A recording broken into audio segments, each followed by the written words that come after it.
Hello, everybody. Welcome back to the continuing saga of the Pike County Health Department's podcast that we have going on. This week, we have another special guest with us, and we always have Miss Tammy Riley. Today, we're going to talk about something really interesting. You know, we talked a lot about the things that the health department does. There's a lot of things that they do that a lot of people don't know. And this one, today, we're going to really focus on education within the community. And education is broken down two different ways. We go out, I say we, and I'm talking You're French. You're part of the team now. And I'm talking French. You guys go out and you talk to school-based kids about education. We're going to talk a little bit about that. I understand that you're the one that talks particularly about sex all the time, so that's good. That'll be right up your alley. And then we're going to talk about community-based benefits, education, so on that you guys can talk about. I'll let you guys do a quick intro. Start with you. Laura Fraley, Public Health Program Manager at the Pike County Health Department. She's been on before, so hopefully you should be familiar with her. And Tammy Riley, Public Health Director.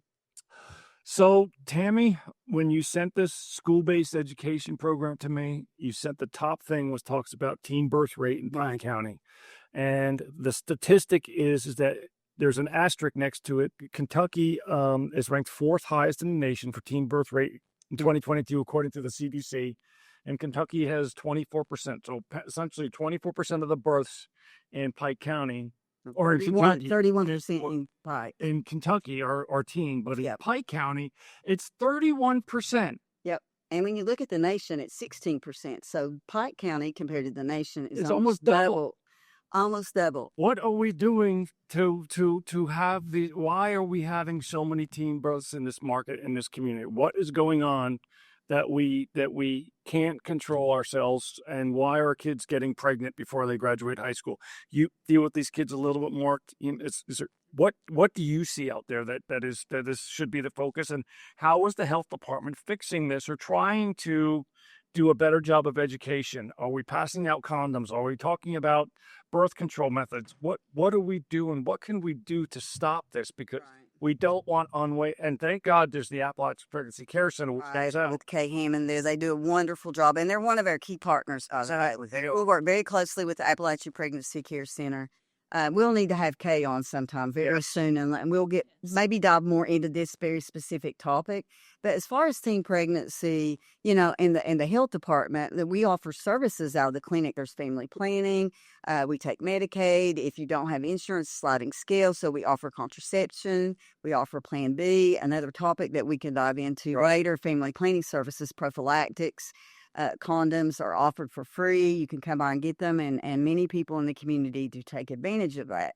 We offer, and when we talk about public health education, it falls into two broad categories: community-based and school-based. So primarily to try to prevent the increase and actually try to lower our teen birth rate, we provide school-based. How do you do that? How are you going to the schools and saying, hey, listen, you know, sex education when I was growing up, it was a taboo. They didn't like talking about it. Now, apparently, we're just like a bunch of damn guinea pigs running around just having sex with everybody, having babies, aren't we? Well, you know, in Kentucky, it's 24%. So we are a little bit higher than the state. Right. And we happen to be in a state that's one of the highest in the nation. But we do offer extensive education, school-based education programs in the school system. Mr. Bowling, the superintendent of the Pike County Board of Education, is another key partner. We work very closely with him. As a matter of fact, just last week, I think it was, Laura, yes, we went over and we met with Mr. Bowling, Mr. Tackett, and countywide, all the Friskies, those Federal Resource Youth Service Center coordinators. And we went over our programs and had just some open, honest conversation about the programs.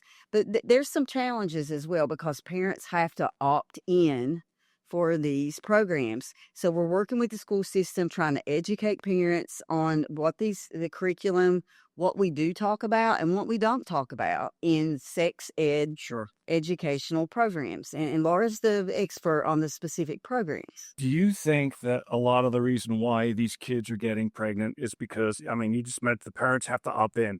Do you think the parents are like, hey, you know, not my child, they're not having sex, and boom, the next thing you know, she's coming out, or they said, Mom, Dad, I got so-and-so pregnant. Do you think that's happening? I think what's interesting about this is, like, if you dive into our 6th through 8th grade curriculums, sex is only mentioned one time in that curriculum, and that's really in the 8th grade level. What we really talk about is the peer pressure, the confidence building, and things that kind of lead to that act more than the act itself, because we know that there's other factors involved instead of them just going out and having sex. Right. So we really try to push that education early on, and then high school is where we're able to dig a little bit deeper into the more risky behaviors and the dress And the consequences of and the those risky consequences, behaviors. yes. Those two programs, by the way, for the 6th, 7th, and 8th grades called Positive Potential. The 9th grade curriculum is called Reducing the Risk. And what we do is, like at the beginning of the school year, like we're already working with them for the upcoming school year. So we start early. There's consent forms. We review the consent forms. We work with the schools and the parents sign the consent forms. We make the curriculum available to every principal. We meet with the principal and whoever's coordinating, whether it's the Frisky, the guidance counselor, or a specific teacher, and we get the consent form signed again 2 weeks prior to the curriculum being offered. Good. And the curriculum's available for parents and teachers and the principal to review in advance. So there's a lot of transparency around the curriculum and some misunderstanding about what we're talking about and what we're not talking about. Right. Did you have something you were going to interject?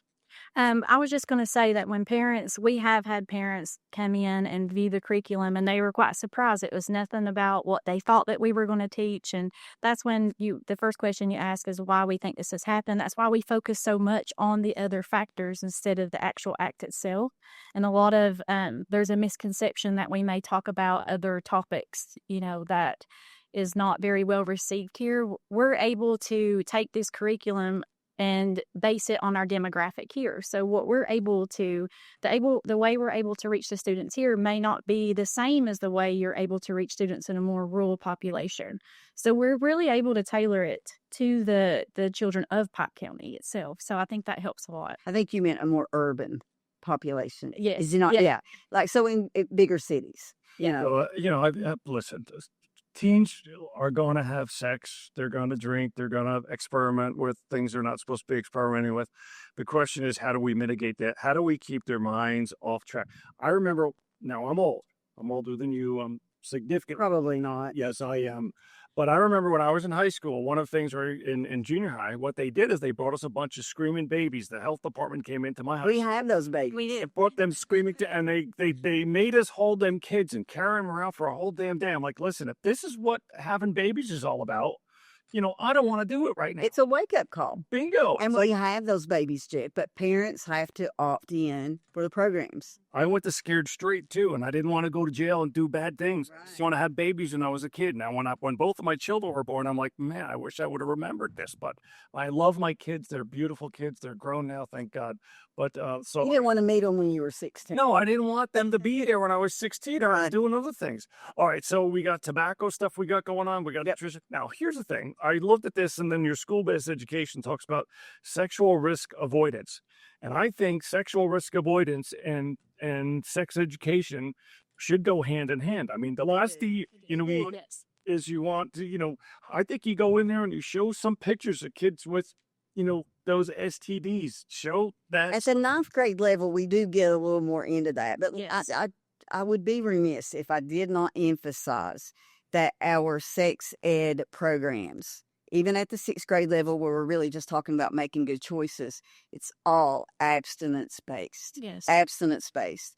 So that is your first and best line of defense for avoiding teenage pregnancy. Well, remember what Nancy Reagan said? Just say do it. no. Yeah, just say no. Yeah, or just Right. whatever it was, just say no. It starts with, like, at the 6th grade level, like having self-confidence, self-respect, understanding, how to avoid pressures, divert, situations where you might be at risk. Right. The curriculum at the younger ages is more about that. I'm gonna throw one more thing up this topic, and then then we'll move on to something else. But I also believe that we have the University of Pikeville, and you have Pikeville Medical Center, and all these people who are going to the high schools, going into the high school and saying, listen, there are career opportunities available. There are educational opportunities available. I think that is steering the kids saying, listen, you know what?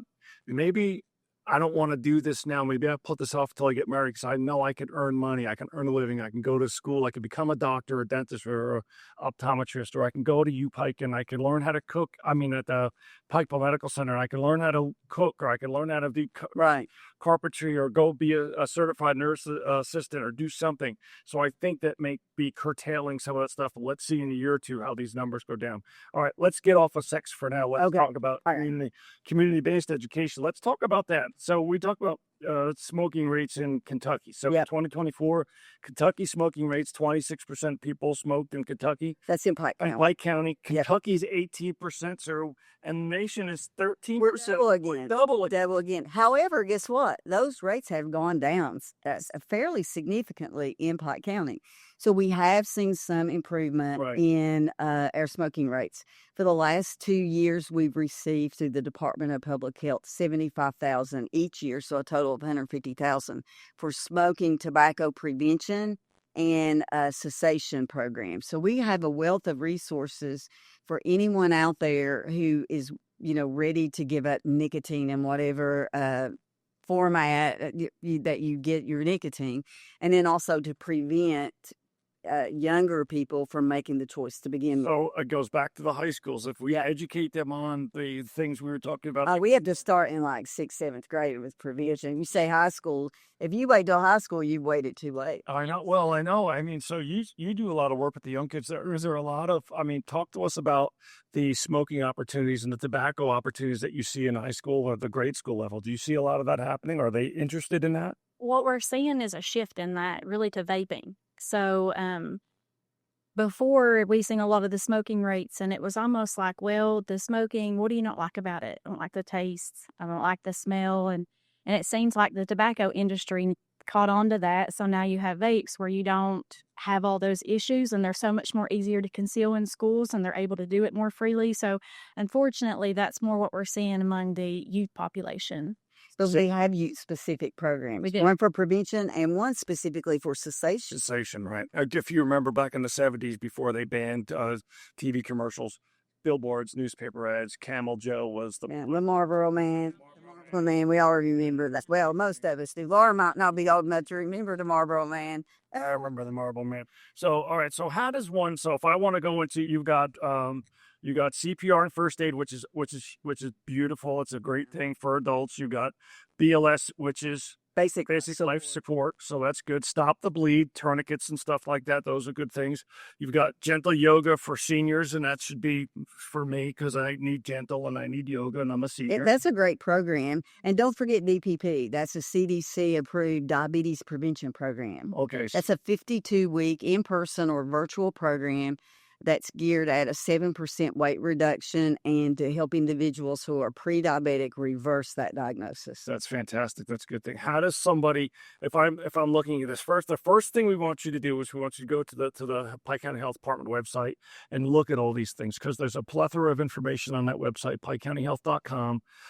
Go there, and if there's something that you want to sign up for, if you want to learn first aid or CPR, if you want to learn how to stop the bleed, if you want to go do the gentle yoga, if you want to do the Narcan training, which, I mean, a monkey can do it. You see somebody with Narcan, you take the thing off, you stick it under the nose, one squirt, you're good to go.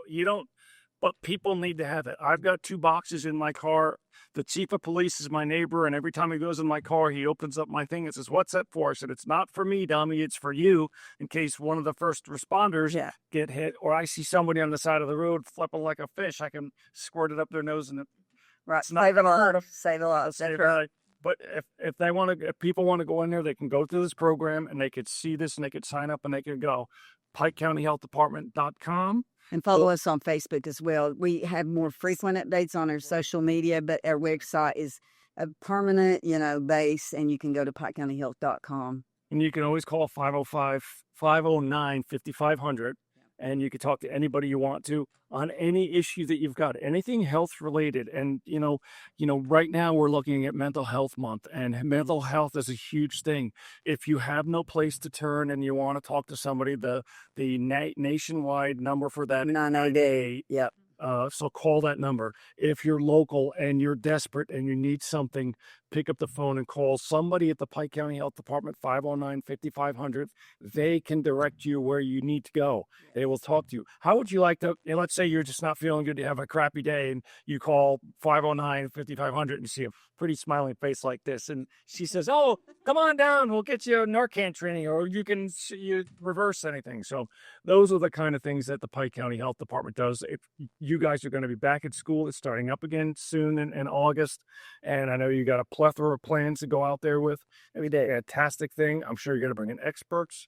And Yes. we definitely need to get Kay Hammond on here because it's vitally great idea. to talk about that. Yeah. So, Kay, we're going to be asking you probably next. yeah, we're coming after you, Kay Hammond.